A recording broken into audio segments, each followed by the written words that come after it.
Hello，大家好。今日黃師奶廚房咧係想同你哋分享少少咧，我尋日即係同一啲親戚朋友見面嗰陣時啦，咁大家咧就講開一個話題啊，就係佢哋身邊咧就識有啲人咧就係啱啱最近咧就中咗新冠肺炎啦。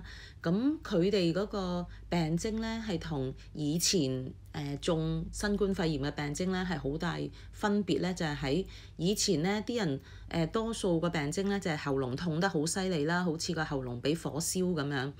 咁但係最近咧佢哋識嘅朋友裡面啦，或者係親人裡面咧，發覺咧而家最近中招嗰啲人咧，佢哋通常咧係咳得好犀利，係咳到咧係甩肺嗰種喎。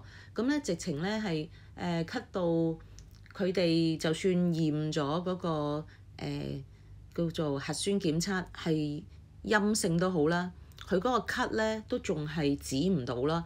咁同埋係咳得好犀利嗰種咯。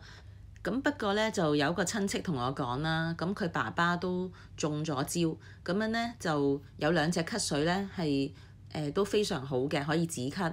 咁有一隻就係而家你哋見到㗎啦，就係呢隻啦。咁另外一隻咧就係有海底椰成分嘅。咁咧佢就唔記得咗係咩牌子啦。佢話不過咧喺萬寧嗰度咧就應該就會見到㗎啦咁講。咁我就都將我聽到嘅嘢分享俾大家啦。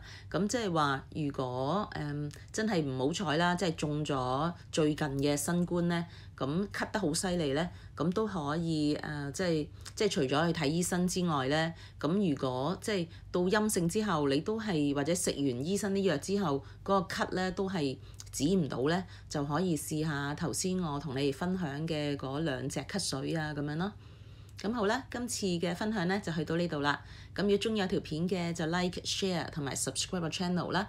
咁同埋我又歡迎你睇下片下面留言嘅。咁同埋咧就我今次咧就唔係同佢哋賣廣告嘅，係純粹分享我即係接觸到嘅嘢同埋我聽到嘅嘢嘅啫。咁好啦，我哋下次再見啦，拜拜。